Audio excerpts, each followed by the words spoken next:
Tudo o que você precisa saber sobre o congelamento de óvulos. A gente vai trazer agora informações preciosas. E claro que eu trouxe aqui o Dr. Lucas para compartilhar um pouco de conhecimento conosco. Bem-vindo ao Minuto Mamãe e Bebê. Obrigado pelo convite. Doutor, quando a gente pensa em congelamento de óvulos, qual a primeira coisa que a gente tem que pensar? O que é o mais importante? Então, primeiro de tudo, pensar naquela paciente que realmente quer uma gravidez, né? E quer postergar a maternidade por algum motivo.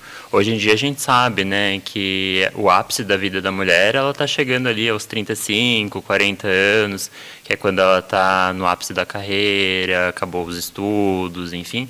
E isso acaba deixando a maternidade para um segundo momento, né? E o congelamento de ovos, ele vem para ter uma garantia maior de um sucesso de gravidez, justamente nessa faixa etária, que é quando as mulheres hoje em dia estão começando a pensar, se questionar em realmente querer engravidar, né? Então, a gente acaba tendo uma taxa de sucesso um pouquinho maior dessa forma. Legal. E pensando aí numa idade ideal para o congelamento de óvulos. Olha, na realidade, quanto antes, melhor, né? Mas quando a gente pensa nisso também, a gente sabe que quanto antes a paciente vai congelar ovos, menos chance dela usar esse óvulo mais para frente. Então, eu diria ali por volta de uns 32 anos de idade, que daí já é um momento que ela já pensou realmente nessa questão, né? Concretizou a ideia ali da gestação, da maternidade, e que daí ainda tem assim uma alta taxa de sucesso para a gente fazer o nosso tratamento também, né? A quantidade de óvulos já não é tão mais baixa, então a gente consegue aí um bom resultado.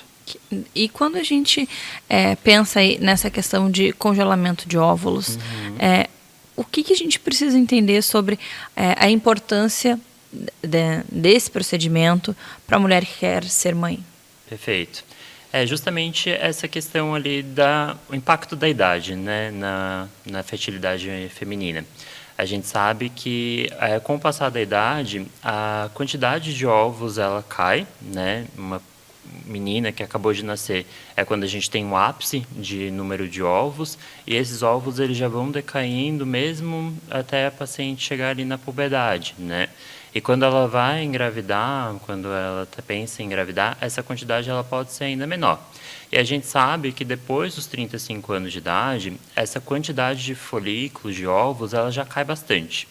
E outra coisa que a gente precisa pensar também é qualidade. A qualidade desses ovos, ela também não é a mesma de uma paciente mais jovem, né? Então, uma paciente que engravida mais tarde, depois dos 35 anos, depois dos 40 anos, já tem uma dificuldade maior de conseguir engravidar, justamente pelo número menor de ovos, e também, quando engravida, tem uma taxa maior de gerar um embrião de pior qualidade, e isso acabar trazendo complicações também ali para a gestação, como abortos ou até outras complicações piores, né? Quando a gente pensa no envelhecimento do ser humano, do corpo, pele, cabelo, tudo a gente consegue enxergar que está envelhecendo.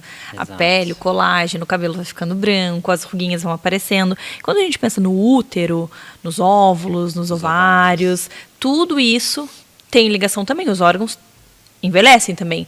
Então, certeza. quer dizer que os óvulos, eles vão perdendo qualidade, assim como a pele vai perdendo qualidade, a gente perde colágeno, o óvulo também vai perdendo qualidade genética, é isso? Exatamente, é uma ótima conexão, assim, né? E é justamente isso que você falou. A mulher, ela às vezes presta atenção no cabelo, na qualidade da pele, enfim, e ela não está conectada ali com o que está acontecendo dentro dela. Porque a gente não enxerga, a gente não imagina, né? Exatamente. Mas esse é um processo natural. Claro, cada mulher, ela passa por um processo diferente, né? Então, tem algumas pacientes que elas têm mais facilidade de engravidar espontaneamente ali com 40 anos. Por exemplo, a minha mãe engravidou de mim com 40 anos. Mas outras já vão ter uma dificuldade maior, né? Então, realmente, é importante pensar nessa questão, né? Também ali da qualidade, da quantidade de ovos e pensar nessa questão do congelamento. Porque quando a gente congela um óvulo, a gente mantém a qualidade dele daquela idade. E a gente estagna no tempo. Exato. Ele fica com toda a qualidade, com a pele, o cabelo do óvulo ali todo ok, todo jovem, né? Perfeito. Fazendo essa analogia. Enquanto os anos vão passando, a gente vai envelhecendo, o óvulo congeladinho, ele não perde nenhuma qualidade. Exatamente. Se uma paciente congela com 28, com 30 anos, a idade do óvulo é aquela idade que ela congelou. Então, lá na frente, essa questão da repercussão em qualidade não é a mesma, né, de uma paciente mais velha engravidando.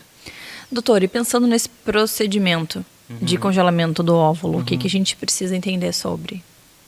Então, é um preparo, né, que a paciente ela precisa saber, né, que ela vai passar por um quadro de estimulação hormonal, que a gente chama, né, que são medicações que ela vai fazer diariamente por um intervalo mais ou menos de uns 10 dias.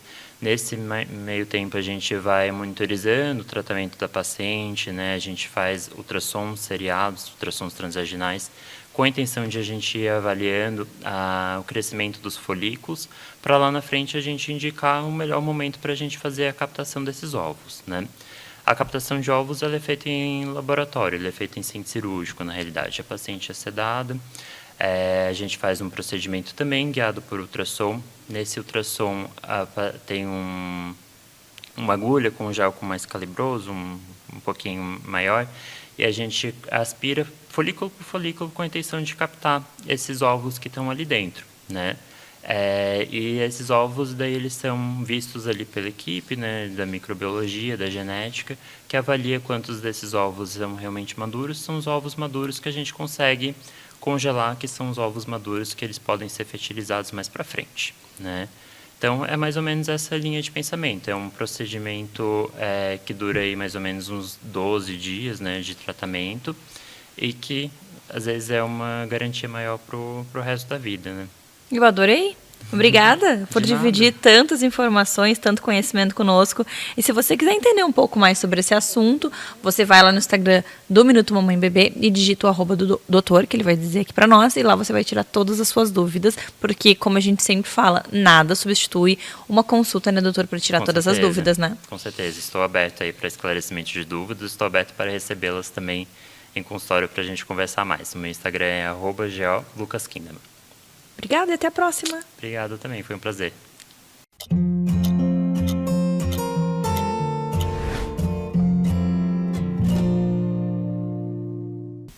Vamos falar sobre lipedema e tudo que a gente precisa saber sobre esse assunto com a doutora Renata, que é cirurgia vascular. Bem-vinda ao Minuto Mamãe Bebê.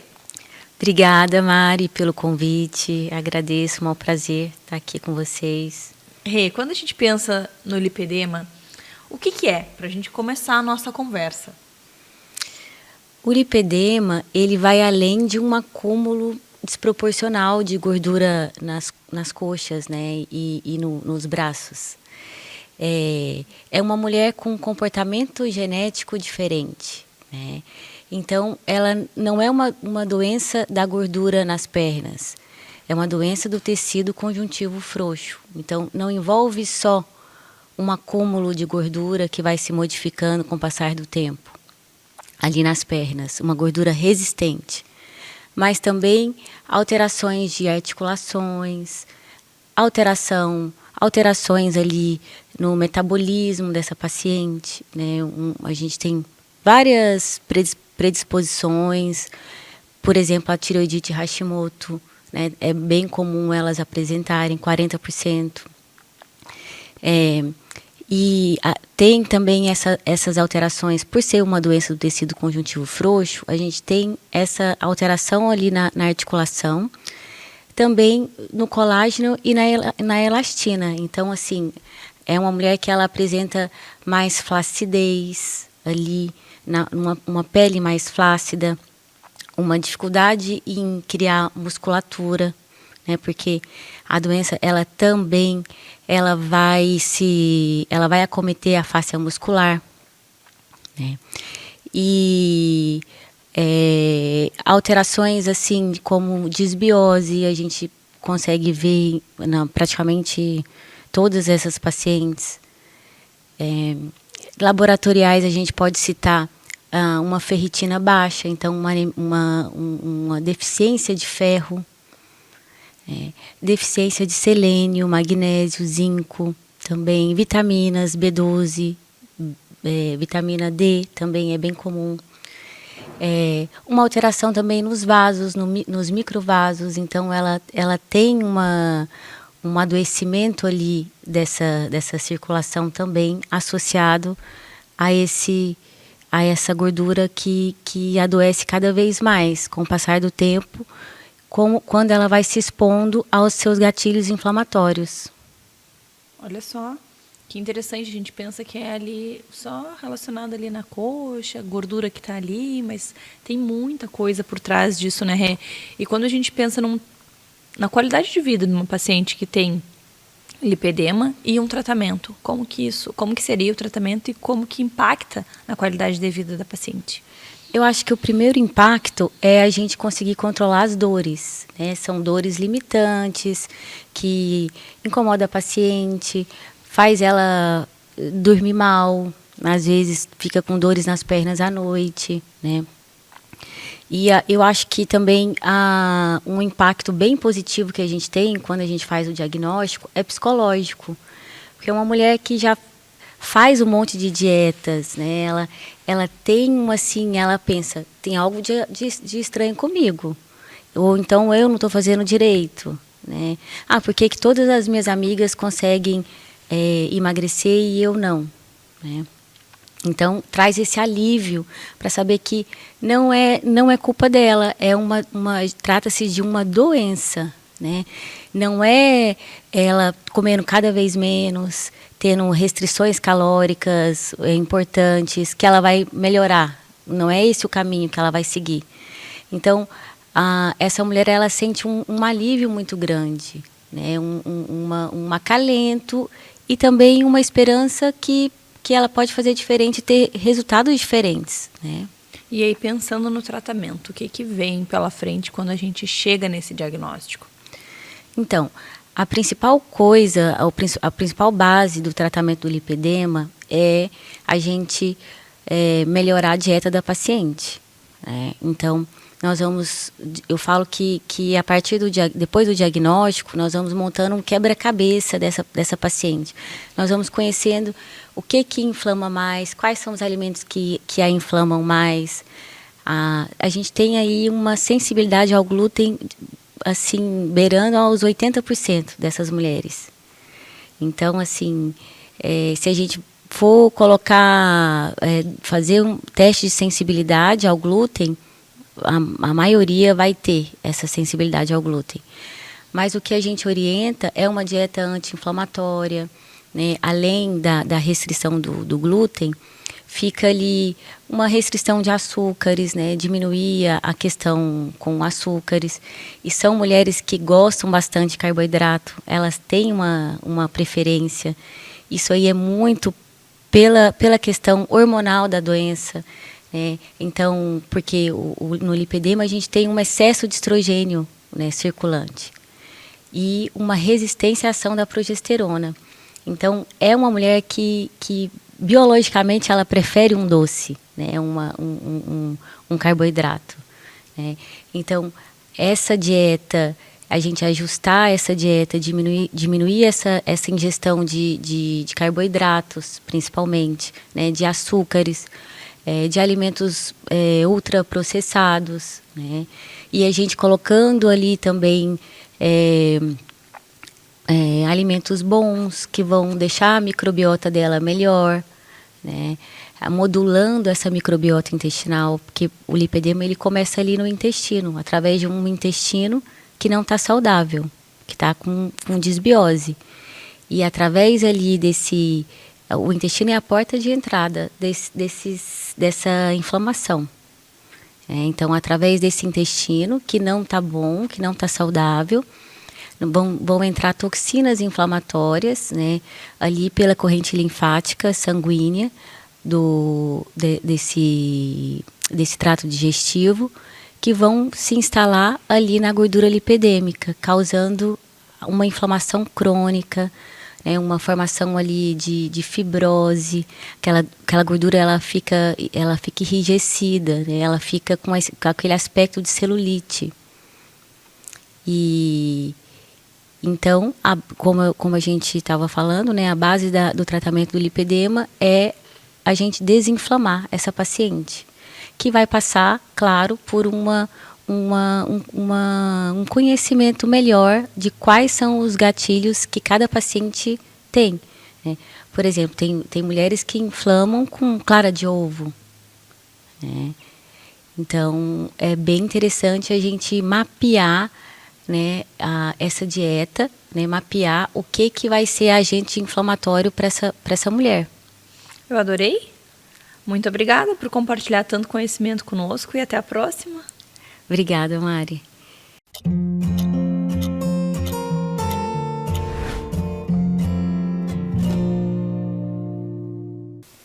Agosto é mês de falar sobre o agosto dourado e a importância, o impacto da amamentação, tanto para a mulher quanto para o bebê. Eu trouxe duas profissionais aqui para a gente abordar esse assunto. Vou começar conversando com a Maju, que é doula e consultora de amamentação. Bem-vinda ao Minuto Mamãe e Bebê. Olá, muito obrigada. Maju, quando a gente pensa na amamentação, né, no agosto dourado, na primeira hora de vida do bebê, que a gente fala muito aí sobre a hora dourada, né? O que a gente precisa falar sobre esse assunto? Bom, a hora dourada, ela é um momento crucial após o nascimento do bebê, para a gente dar os primeiros sinais de contato pele a pele, oferecer um vínculo materno direto, assim que o bebê nasce, ir ao colo da mãe, para a gente identificar também a importância dos primeiros sinais que o bebê vai dar, de uma pega adequada, de uma boa sucção, né, nesse momento.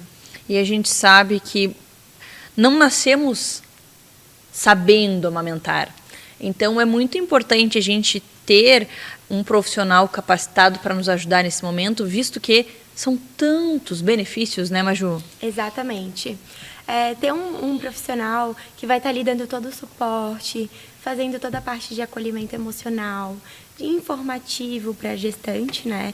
Esse momento vai ser importante para ter a conexão da mãe e o bebê, né? O binômio mãe-bebê, que vai trazer aí um controle para a respiração, controle para regular a temperatura do bebê, né? Fazer essa parte de contato e vínculo materno que vai ser essencial e crucial.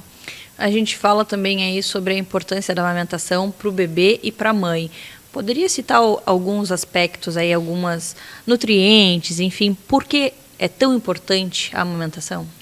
A amamentação, ela vai trazer o contato direto da mãe e do bebê, porque o bebê ele vai sentir toda a questão emocional que a mãe está sentindo, e a mãe, por si só, que já vem aí durante a gestação tendo todos os sinais lá dentro da barriguinha, vai ter agora fora da barriga, né? Vai conseguir observar melhor o bebê, vai conseguir entender quais são os sinais, o que o bebê está pedindo, o que não está.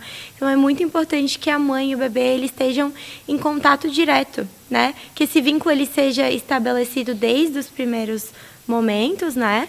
Para ter aí uma boa produção de leite, para ter um vínculo melhor, né? O bebê consegue dar mais sinais para a mãe e a mãe entender também esses sinais. É tão interessante a gente pensar que o corpo é perfeito, né, quando acontece do jeitinho certo, assim. Ju, nossa fonoaudióloga, bem-vinda ao Minuto Mamãe e Bebê. Obrigada pelo convite, é um prazer estar aqui. Muito bom receber vocês e aprender tanto com vocês. Quando a gente pensa aí na amamentação, a fonoaudiologia, tem uma ligação, Ju? Então, o fonoaudiólogo ele é o profissional mais capacitado para avaliar a parte oral do ser humano, né? Então, na nossa faculdade a gente estuda toda a parte oral, lábios, bochechas, as funções de respiração, deglutição, mastigação, fala. Então, o fonoaudiólogo ele tem esse conhecimento muscular, não só dessa parte mais postural e global da amamentação, mas sim uma visão mais específica dessa sucção. Por isso que o fonoaudiólogo geralmente está ali na avaliação dos primeiros dias do bebê. Né? O ideal é que na maternidade tenha uma fonoaudióloga para realizar o famoso teste da linguinha, né? Para identificar uma língua presa, uma língua que não esteja fazendo o seu movimento correto. E a avaliação, o ideal é que ela englobe outros parâmetros, né? Então, hoje em dia a gente tem uma equipe multiprofissional que pode estar atuando com esse bebê, no sentido de um osteopata para organizar a parte corporal, a consultora de amamentação para dar esse suporte mais de pega, né? Sucção, no sentido de mais global ali, se está conseguindo fazer toda a extração, se para esse bebê estar ganhando um peso. Então, a gente tem vários profissionais que podem estar atuando. E o fonoaudiólogo, como ele, teoricamente, né, é o primeiro contato ali com essa avaliação mais direta da boquinha do bebê, ele consegue identificar alguns parâmetros que podem estar encaminhando e organizando melhor essa sucção nos primeiros dias de vida. E a gente sabe que quando a gente pensa aí na língua do bebê, faz toda a diferença, né? Para conseguir mamar, a língua Sim. tem que estar fazendo o movimento certinho. E muitas vezes o bebê não nasce com a língua do jeito que precisa, né, ser. Tem a questão do freio, enfim. E daí o fonoaudiólogo consegue ajustar toda essa situação, né? Isso, o fonoaudiólogo ele consegue observar, né? Num frênulo curto, que a gente chama, que é uma língua que não consegue se movimentar de forma adequada, a gente precisa observar se é somente essa língua que realmente está com dificuldade, né? Às vezes tem uma questão de assimetria, uma questão corporal, o bebê nasce mais inclinado a cabecinha para um lado ou para o outro, isso também dificulta. Mas quando a gente identifica que é um frênulo alterado, a gente precisa imediatamente encaminhar para um odontopediatra para realizar esse procedimento de liberação. Esse procedimento de liberação da língua somente com a parte cirúrgica, que é o corte, né, a frenectomia. E aí depois o fonoaudiólogo continua o atendimento para adequar essa língua, que antes era presa, agora ela é solta e ela precisa saber se movimentar. É importante a gente entender isso, né? Porque não é, deu o piquezinho, deu. Então Exatamente. precisa de um treinamento ali, né? Para que Exatamente. a amamentação flua. Eu sempre falo nos cursos que a gente dá que o sugar é instintivo, mas a sucção é instintiva, mas o mamar, o amamentar é treino. E a gente precisa estar treinando esse corpo para ele se adequar à mama, porque também tem um binômio, né? A mama também tem que ser um acesso favorável para que ele consiga fazer esse binômio e fazer uma boa sucção e uma boa pega. E quando a gente pensa nesse treinamento, Maju, é algo que um profissional pode ajudar, né? A mãe, a criança, porque a gente não nasce sabendo. Eu sempre falo que durante a gestação é um período legal para a gente fazer um curso, para a gente aprender e estudar sobre isso, né? Sem dúvidas, é muito importante que o profissional consiga dar o apoio para essa mãe. Às vezes ela tem tanta coisa para pensar, ela tem tanta coisa para fazer, que às vezes ela não consegue ter um domínio maior. E aí, com um profissional do lado, ela já consegue estar se sentindo mais confiável, mais segura, para que isso realmente aconteça de uma forma mais positiva, né? Tem toda a questão ali da descida do leite, a massagem, a ordenha. Então, é muita informação, é muita coisa para... E aí a gente nem está falando aí de hormônio e de ficar sem dormir. Então, é muita coisa acontecendo. E para que a amamentação dê certo, a gente realmente precisa de uma rede de apoio, né? Exatamente.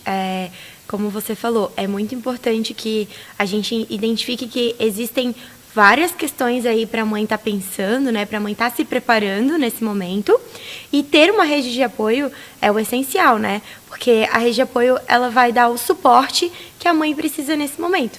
Porque ao mesmo tempo que a mãe precisa dar o próprio suporte, ela vai dar dando suporte para outra vida, né? E ter alguém, um parceiro, uma mãe ou uma amiga do lado, é muito importante que essa rede de apoio ela consiga dar esse domínio para a mãe se sentir mais segura, mais firme, que ela tenha certeza daquilo que ela está aplicando, daquilo que ela está fazendo, né? E aí, esse ensinamento que o profissional pode dar para a mãe pode trazer aí inúmeros benefícios que a mãe sai aí 100% feliz, segura, eu acertei, eu tô firme, agora meu filho tá mamando bem, tá tudo certo. Verdade. E quando a gente pensa aí na amamentação, na fonoaudiologia, toda a questão ali de fala, alimentação, é como se o nosso corpo, a boca, a língua precisasse passar por esse movimento para que depois para que dê tudo certo no futuro, ali pensando na alimentação, como eu falei, na Sim. fala. Sim, na gestação o bebê já está se preparando para tudo que vai vir pela frente, né? Então o fato de ele sugar o dedinho, o fato de ele abrir e fechar a boquinha, né? Porque ele engole o líquido amniótico, que ele está ali inserido, né? Então esse fato desses movimentos já preparam para uma amamentação que vai acontecer, que já prepara para a introdução alimentar, que o fato de mastigar os alimentos mais duros preparam essa musculatura para a fala, né? Então tem todo um desenvolvimento que a natureza pensou muito direitinho e que está tudo muito organizado. desde o início da vida, desde a gestação, se o desenvolvimento e os estímulos são adequados, a tendência é que tudo dê certo. Eu adorei, meninas. Obrigada por compartilhar tanto conhecimento e até a próxima. A gente que agradece.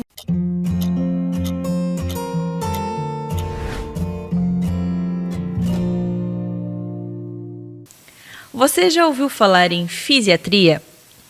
Eu trouxe a Cris, que é especialista nesse assunto, para trazer muita informação para nós sobre esse tema. Bem-vinda ao Minuto Mamãe e Bebê. Muito obrigada. Cris, quando a gente pensa aí na fisiatria, o que é? Bom, a fisiatria é uma especialidade médica, né? Então, é a medicina física e reabilitação, ou também chamada fisiatria. Então, é uma área da medicina. E como que é trabalhar com fisiatria? Quem é o teu paciente? Como que é o dia a dia? Conta para nós. Perfeito. Bom, o médico fisiatra é o médico que trabalha com a função. Então, toda pessoa que tem alguma limitação física, por qualquer que seja, pode ser por uma dor, pode ser por um problema ortopédico mais simples ou questões mais complexas, por exemplo, sequelas neurológicas, que perdem a capacidade de fazer algumas atividades do dia a dia, ou seja, perdem alguma função no dia a dia, ele pode ser atendido por um médico fisiatra. Que interessante. E aí você atende crianças, adultos, qualquer pessoa que realmente tenha essa necessidade. Exatamente. Então, a gente fala que a medicina da reabilitação é a medicina de qualidade de vida. Então, toda pessoa, como eu falei, né, que tem alguma limitação no seu dia a dia, que vai influenciar na qualidade de vida, pode ser atendido por um médico fisiatra. E dentro da nossa formação, a gente aprende sim a trabalhar desde de crianças, bebês, até pessoas com mais idade, pessoas idosas, né?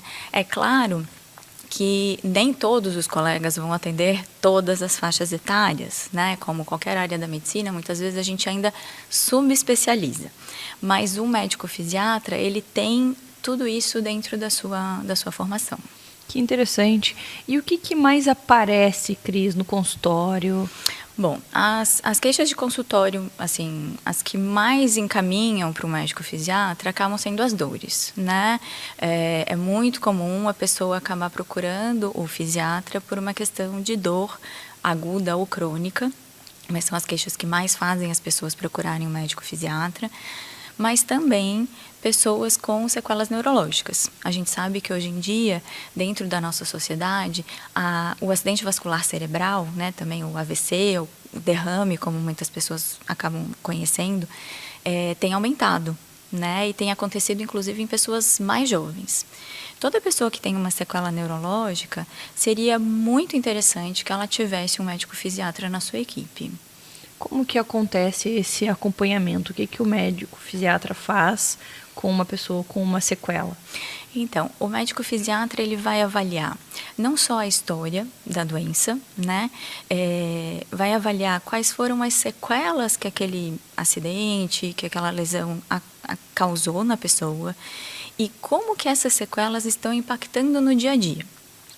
Ou seja, uma pessoa, deixa eu dar um exemplo, uma pessoa que teve uma sequela de um AVC, ficou com um dos lados, né, com uma dificuldade motora, e essa dificuldade está atrapalhando essa pessoa a se vestir, por exemplo, ou ela está tendo uma coisa que a gente chama de espasticidade, que é a rigidez muscular, e isso está impactando no seu dia a dia. O médico fisiatra vai avaliar quais são as estratégias que a gente pode usar dentro da reabilitação para melhorar essa função específica. Então, a gente vai prescrever medicamentos, quando for o caso, a gente vai entrar em contato com a equipe de reabilitação, a saber, fisioterapeuta, terapeuta ocupacional, fonoaudiólogo e todas as outras pessoas que possam fazer parte dessa equipe, para que esse atendimento seja integrado entre eles e que a gente possa estabelecer metas de atendimento. Além disso, o médico fisiatra também pode, em vários casos, prescrever e fazer procedimentos minimamente invasivos, com medicações geralmente injetáveis para tratar ou a dor, ou no caso de uma sequela neurológica, a própria espasticidade. Então, é uma área bastante ampla, a gente tem bastante coisa para oferecer para o paciente, né, quando ele procura a gente. E uma vez que o paciente tem acesso, né, a tudo isso que vocês podem oferecer, como é que é a resposta, Cris? Bom, a resposta é sempre muito variável, porque sempre uma pessoa é muito diferente da outra, né? Então, isso é sempre bom lembrar que nem sempre o tratamento que serviu para uma pessoa vai servir para outra pessoa.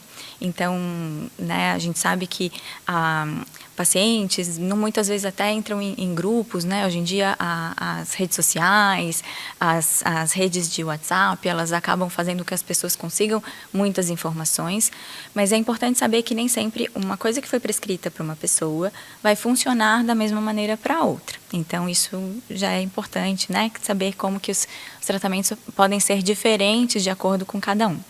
Mas, em geral, o que a gente espera quando a gente faz um procedimento é o alívio da dor, a melhora da função, né? Então, por exemplo, eu posso prescrever uma aplicação de toxina botulínica para tratar a espasticidade, com o objetivo de abrir mais a mão, para que a gente possa usar uma órtese, para que a pessoa consiga vestir a manga da camisa de uma maneira mais simples. Então, existem várias possibilidades dentro desses tratamentos que a gente pode oferecer para os pacientes. Que interessante. E de acordo com a necessidade de cada paciente, que você vai bolar um plano de ação bem específico, né, e personalizado para aquele caso. Exatamente. É bem assim que a gente trabalha, né? A gente vai avaliar o paciente, aonde que ele está inserido, né? Como é que é a sua casa, como que é a família, se ele trabalhava ou se ele pretende, né, voltar ao trabalho, se a gente pode tentar adaptar alguma coisa no trabalho, como que vai ser a vida dessa pessoa a partir daquela lesão que aconteceu. E, através disso, a gente vai também traçar esse plano, né, como você estava falando, de tratamento em conjunto com a equipe de reabilitação. Então, a gente vai pensar quais são as estratégias que a gente precisa saber e usar para melhorar esse quadro que esse paciente tem e atingir essas metas. Então, a gente vai conversar com o fisioterapeuta, com o terapeuta ocupacional, com o fonoaudiólogo, a gente pode envolver um psicólogo, a gente pode precisar de uma avaliação nutricional e várias outras especialidades, muitas vezes, a gente pode usar também, né, e integrar no cuidado dessa pessoa. Que interessante, Cris, adorei. Obrigada por compartilhar tanta informação conosco e até a próxima. Muito prazer.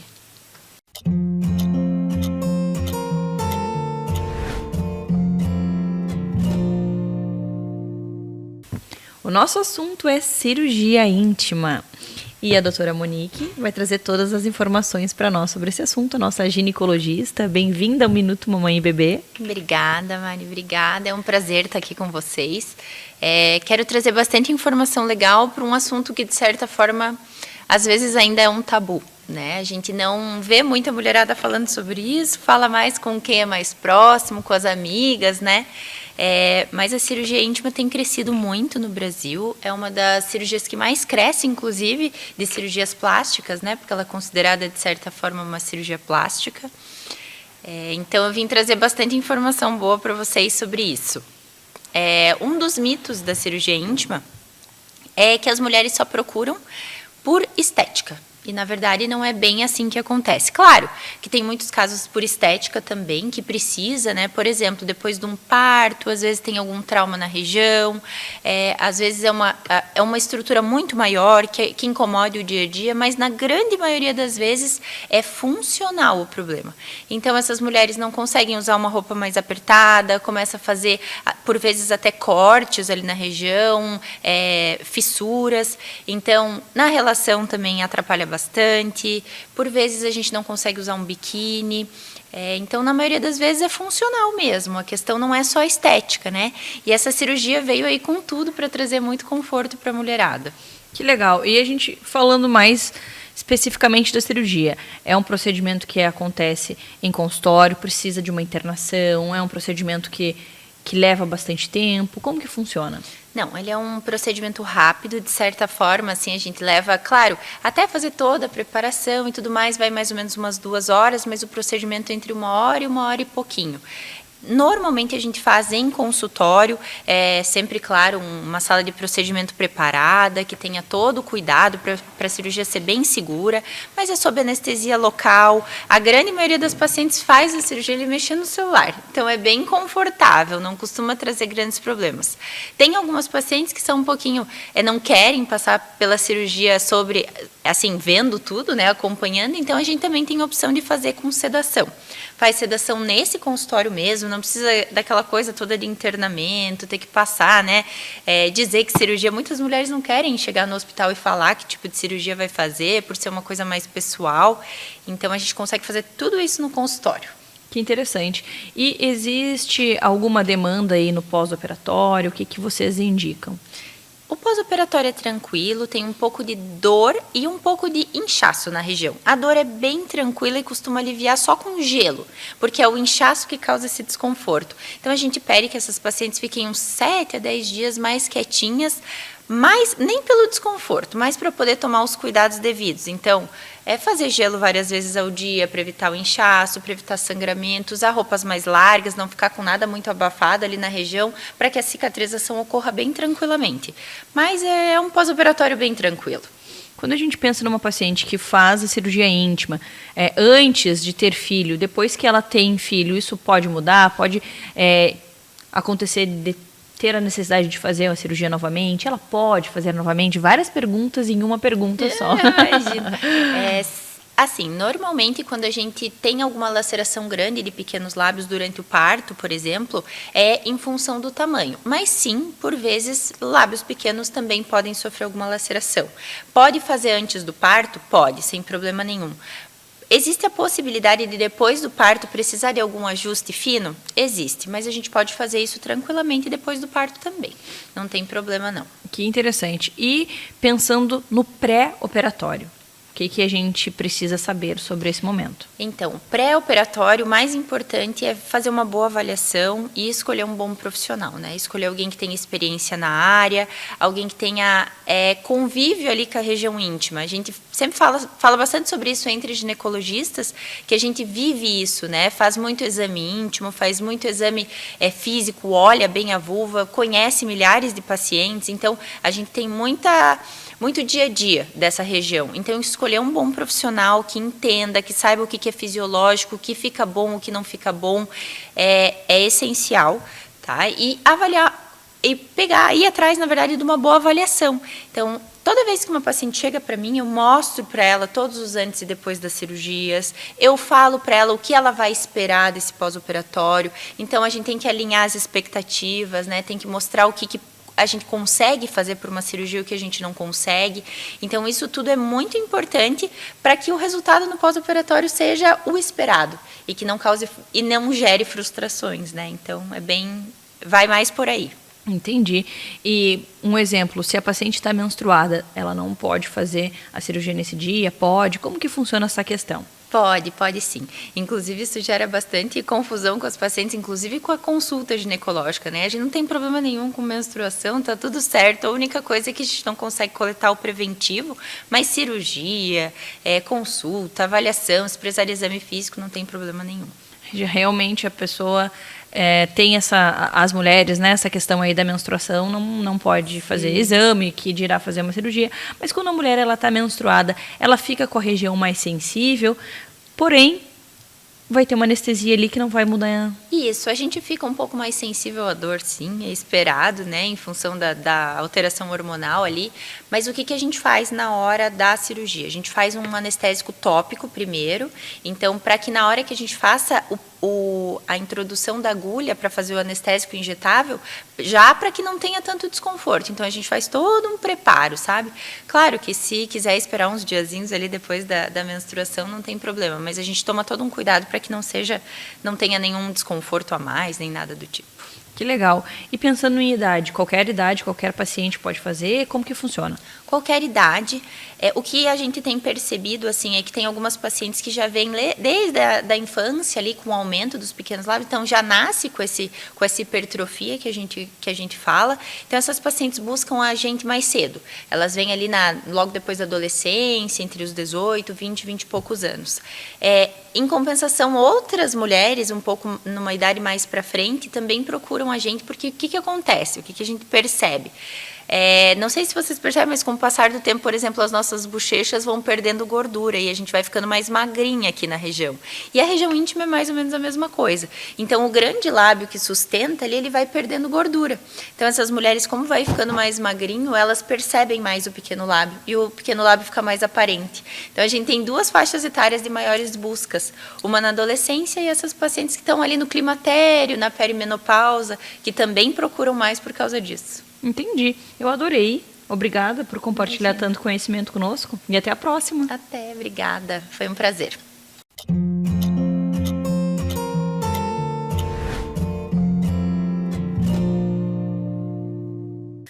Qual é o momento ideal para a primeira consulta com o odontopediatra? Óbvio que eu trouxe uma profissional maravilhosa para nos responder todas essas dúvidas. Lu, bem-vinda ao Minuto Mamãe e Bebê, a nossa odontopediatra. Obrigada, Mari. Obrigada por esse convite.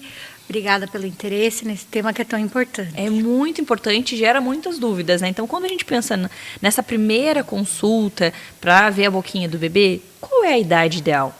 A gente sempre fala que essa primeira consulta deve ser pelo menos no primeiro ano de vida. Então, ali, por volta dos 6 meses, nasce o primeiro dentinho. Então, é um excelente momento para procurar o odontopediatra, para receber orientações, aprender a escovar. Então, é mais ou menos nesse primeiro ano de vida. Que interessante. E quando a gente pensa nessa boquinha que não tem dentinho ainda, precisa fazer alguma higiene? Como que funciona? Isso gera muitas dúvidas. Depois do mamar, passa o gaze, limpa a língua, como que é? Não precisa, Mari. Hoje, todas as evidências científicas mostram que o mais importante, principalmente se o bebê é alimentado somente com amamentação, né, no peito da mãe, não tem necessidade de limpar. O leite materno é cheio de imunoglobulinas, então ele acaba protegendo a estrutura da boca desse bebê. Não precisa limpar nada. A gente começa a limpar assim que nasce o primeiro dentinho. E aí a gente faz a higienização normal, com escova de dente apropriada, pasta de dente com flúor, na quantidade certa, que isso é muito importante, né? Bebês e crianças que não cospem devem usar somente um grãozinho de arroz, uma sujeirinha de pasta na escova, né? Mas precisa ter creme dental fluoretado. Que interessante. Isso é outro assunto que as mães ficam com muita dúvida, né? E aí depois, à medida que os dentinhos vão aumentando, segue a mesma quantidade de pasta? Enquanto a criança não cuspir, sim. A gente mantém essa quantidade de 1 grão de arroz. Mas conforme vão tendo mais dentes, a criança vai acabando a aprender a fazer certas coisas que ela não sabia, né? É um reflexo. Então, o reflexo do cuspir surge ali por volta de 2 anos e meio, 3, e é quando a criança já está com a dentição de leite decídua completa. E aí a gente pode aumentar essa quantidade para 1 grão de ervilha, que é a quantidade que nós adultos também devemos usar. Perfeito. E que não é o que se usa, né? Não foi ensinado. É uma onda, né? Não foi ensinado na TV, né, nos comerciais. Aí. Lu, e pensando nesse retorno, então a criança foi no primeiro ano de vida. De quanto em quanto tempo ela tem que ir ao odontopediatra e o que acontece nessas avaliações, nessas idas? Pensando assim, a primeira consulta, né, é basicamente de orientações. Então, essa família vai receber todas as orientações a respeito do nascimento dos dentes dessa criança, de como deve ser feita essa higienização, qual melhor pasta, qual uma melhor escova. Enquanto ela está bem orientada, né, ela já sabe quais são os próximos dentes que vão nascer, a gente fala que a consulta pode ser a cada 6 a 8 meses. As consultas sempre são periódicas conforme a necessidade de cada família, né? Algumas famílias têm necessidade de retornarem um pouco antes, outras um pouco depois. Então, a gente acaba identificando isso dependendo de cada um. Por via de regra, cada 8 meses, eu peço para bebês, né? E aí depois, conforme vai tendo mais dentes, e aí a criança vai tendo acesso ao açúcar, né? Vai mudando um pouquinho a alimentação, aí é interessante a gente diminuir para cada 6 meses, então semestralmente. Perfeito. E depende assim, depende muito mesmo de como vai ser a rotina da família, né? É bem característico de cada família, assim. Pensando no nascimento dos dentinhos, quando esperar? Muda de cada criança para cada criança? Muda, pode mudar. A gente fala que existe uma média de idade, por volta dos 6 meses é mais comum nascer esses dentes. Mas tem criança que com 4 meses já começa a ter esse nascimento e algumas crianças passam a festa do primeiro aninho sem dente nenhum na boca. E isso é um pavor para as famílias. A gente recebe crianças, né, sem nenhum dentinho com 1 ano e 6 meses, a gente já fica um pouquinho de olho. Mas por volta de 1 ano e 2 é o máximo que nasce normalmente, né? Claro que existem algumas alterações.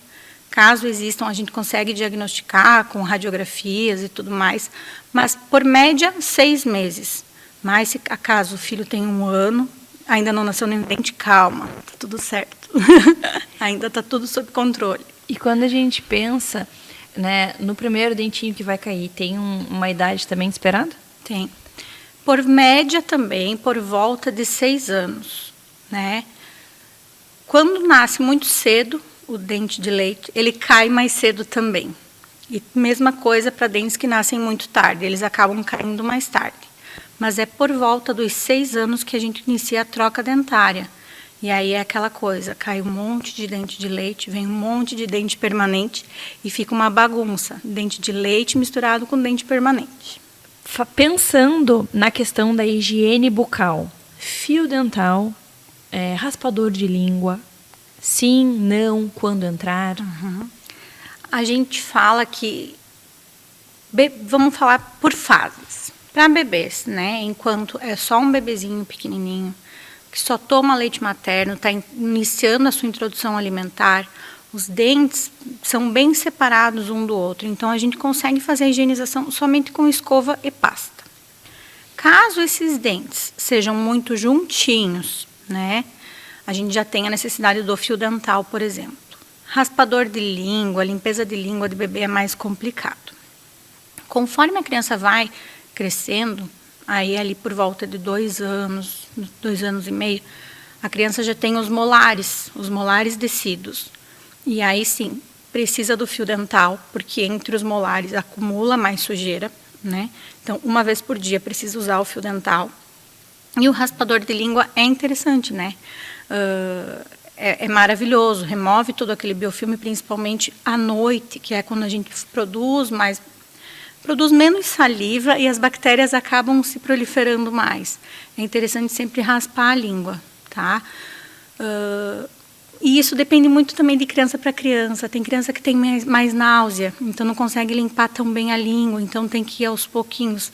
Mas a partir dos 3 anos, que é quando a criança aprende a cuspir bem, já dá para procurar limpar bem a língua também.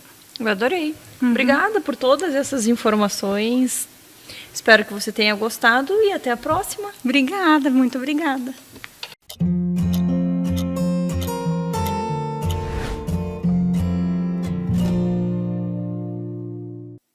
Quando deve acontecer a primeira consulta oftalmológica da criança? Quem vai nos explicar tudo é a Jaque, que é especialista nesse assunto. Bem-vinda ao Minuto Mamãe Bebê. Obrigada, Mari. É um prazer estar aqui conversando com vocês e esclarecendo essas dúvidas tão importantes para as mamães. É verdade. E é um assunto que gera realmente muitas dúvidas, né? Porque a gente quer estar fazendo tudo certinho com as nossas crianças. E aí vem a pergunta: quando que eu devo levar a minha criança para a primeira consulta oftalmológica? Conta para nós. Então, o recomendado é que a primeira consulta oftalmológica de rotina seja entre 6 meses e 1 ano de idade. Quando a criança nasce, é realizado o teste do olhinho na maternidade. Se esse teste estiver normal, então essa criança é acompanhada pelo pediatra todos os meses até os 6 meses. O pediatra, nas consultas de rotina, faz o reflexo vermelho. Se ele detecta alguma alteração, ele vai nos encaminhar essa criança antes, mas se estiver tudo bem, então a primeira consulta oftalmológica de rotina é a partir dos 6 meses de idade. Então, entre os 6 meses e 1 ano é a primeira. E o que acontece nessa consulta? Gera muitas dúvidas, né? Vai dilatar a pupila, não vai? O que vocês vão averiguar? Conta para nós. Então, a partir dos 6 meses, a gente já consegue avaliar o grau que essa criança tem. É importante esclarecer que todas as crianças têm um determinado grau e a gente tem que acompanhar para ver se esse grau está adequado para a idade ou não. Então, conforme esse olho vai crescendo, a tendência é que a gente espera que esse grau vá diminuindo. Então, é uma hipermetropia fisiológica que a gente fala. Então, quanto mais nova a criança é, maior essa hipermetropia pode ser, só que ela tem um limite. Então, nessa primeira consulta, a gente já avalia se ela está dentro dos limites ou não, ou também se essa criança tem alguma tendência a desenvolver miopia, ou se tem algum grau mais alto de astigmatismo, que eles já podem ter com essa idade. E a gente fica sempre pensando, como a criança, o bebê não vai saber responder, né? Se está enxergando a letra ou não. Como que é feito assim esse trabalho para ter essa resposta, para ver a questão do grau, enfim? Então, a gente faz o exame de uma forma bem objetiva. A dilatação das pupilas é uma parte fundamental da consulta, então eu sempre costumo dizer para os pais que não existe fazer uma consulta de uma criança para avaliar grau sem a gente dilatar as pupilas. Então, a partir do momento que a gente dilata as pupilas, eu, com o aparelho que a gente usa, consigo ver objetivamente esse grau. Ela não precisa me informar, sou eu que determino. E outra coisa muito importante em relação à dilatação das pupilas, que é uma coisa que gera uma certa angústia para os pais, é que a gente precisa fazer a dilatação das pupilas para a gente poder fazer o mapeamento de retina, que é o exame de fundo de olho, que é o exame que a gente consegue detectar os tumores, como o retinoblastoma, por exemplo. Olha que importante, né? Quanta informação em tão poucos minutos aí a gente já teve.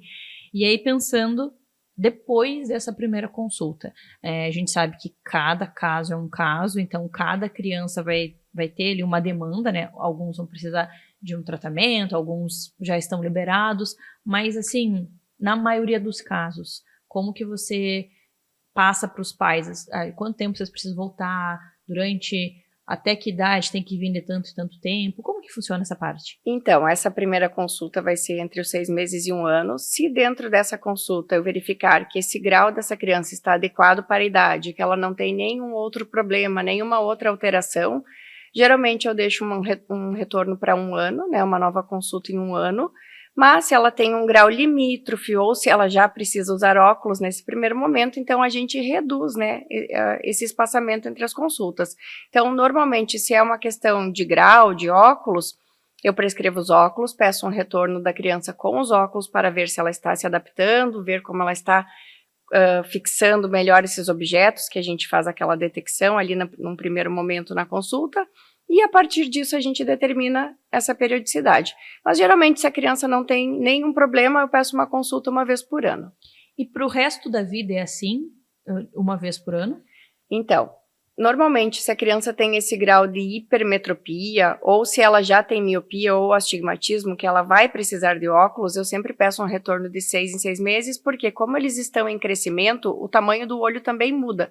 Então, em 6 meses, esse grau já pode mudar, e a gente vai precisar reajustar essa receita dos óculos.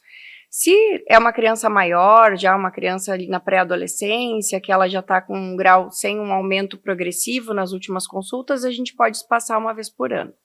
A gente sempre fica pensando, eu usei óculos a partir dos meus 2 anos, e a gente sabe que tem muitas crianças que precisam usar óculos.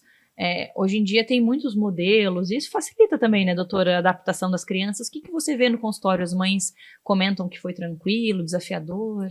Geralmente, quando a criança é muito pequenininha, por exemplo, um bebê menor de 2 anos, os pais ficam muito assustados quando eles recebem essa notícia que a criança precisa usar os óculos e eles acham que elas não vão se adaptar. Só que geralmente são as crianças que se adaptam de uma forma mais fácil e mais rápida. Por quê? Porque quando elas colocam os óculos, elas começam a enxergar bem de verdade, porque uma criança ela não sabe informar se ela está enxergando bem ou não. Se ela nunca corrigiu aquele problema de visão que ela tem, aquela visão que ela está tendo até o momento é o normal para a cabeça dela, para o cérebro dela. Então, quando eles colocam os óculos, eles começam a ver tudo mais nítido, eles não tiram. Inclusive, eles choram para tirar os óculos na hora do banho ou na hora de dormir. Que legal! É. E uma criança que na primeira infância ele usa óculos, vai ser uma pessoa que vai usar óculos pro resto da vida? Depende do problema. Então, o que a gente sabe, né? Que a hipermetropia, que é esse grau mais fisiológico que eles costumam ter, se ela estiver um pouco acima do normal para a idade, a tendência é que quando eles cheguem ali na parte da pré-adolescência ou adolescência, esse grau comece a diminuir, tá? A miopia é o contrário, e a nossa preocupação maior hoje, também em relação pela questão das telas e do comportamento hoje ambiental das crianças, é que a miopia, se ela surge cedo, a tendência é que ela aumente até essa criança parar de crescer. Então, até esse olho estabilizar, que vai ser lá entre 18 e 21 anos, mais ou menos. E são pessoas que podem fazer cirurgia depois? Quando o grau estiver estável, quando eles forem adultos, sim, a gente sempre recomenda, né, o recomendado pela Sociedade Brasileira de Oftalmologia, né, que a partir dos 18 anos, se esse grau estiver estável há pelo menos um ano, a gente já possa indicar a cirurgia. Que interessante. E crianças? Tem casos de cirurgia? Para correção de grau, não. Justamente porque como esse olho ainda vai crescer, esse grau ainda vai mudar, porque justamente o que determina normalmente o grau que a criança tem é o comprimento do olho, o tamanho em comprimento e o formato da córnea.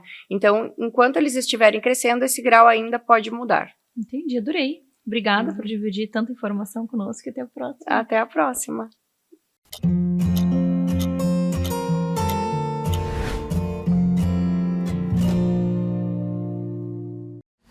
Há 20 anos no mercado televisivo e de produção, Premier Produções oferece soluções práticas e inteligentes.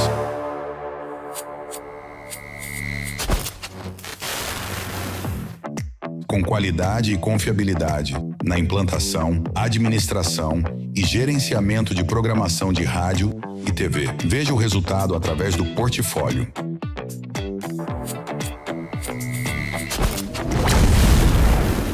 Ilson Antônio Betim, nascido em Pelotas em 1964, foi o fundador visionário do grupo Premier Produções. Formado como técnico eletrônico pelo Cefet, ele iniciou sua trajetória na radiodifusão ao se mudar para Florianópolis em 1987.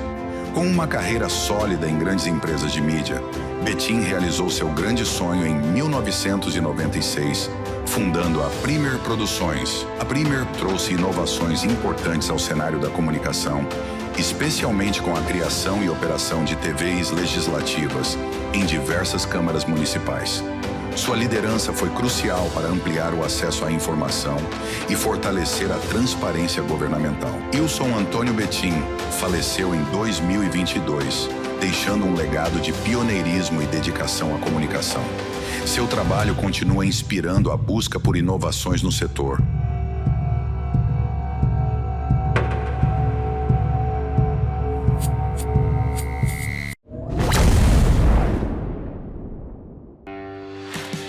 A Premier Produções é a maior fornecedora de mão de obra e equipamentos profissionais para rádio e televisão do sul do Brasil.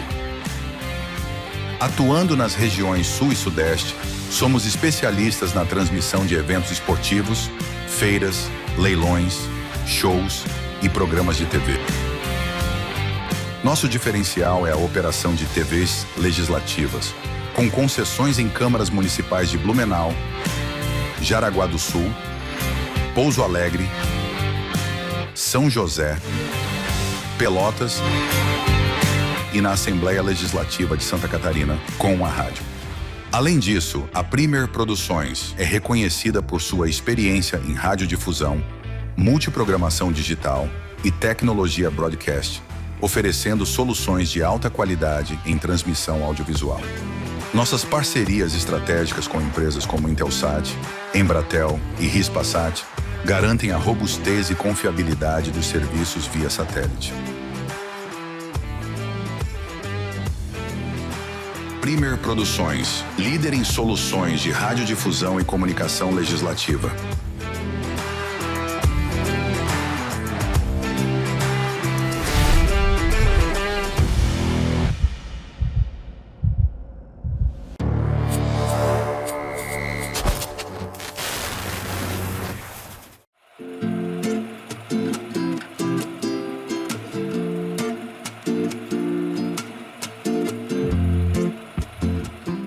Você está procurando um estúdio para gravar o seu podcast com qualidade profissional?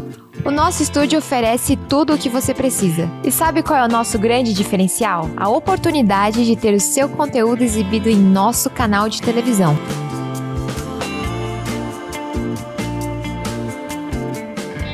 Amplie seu alcance e faça sua voz ser ouvida por milhares de espectadores.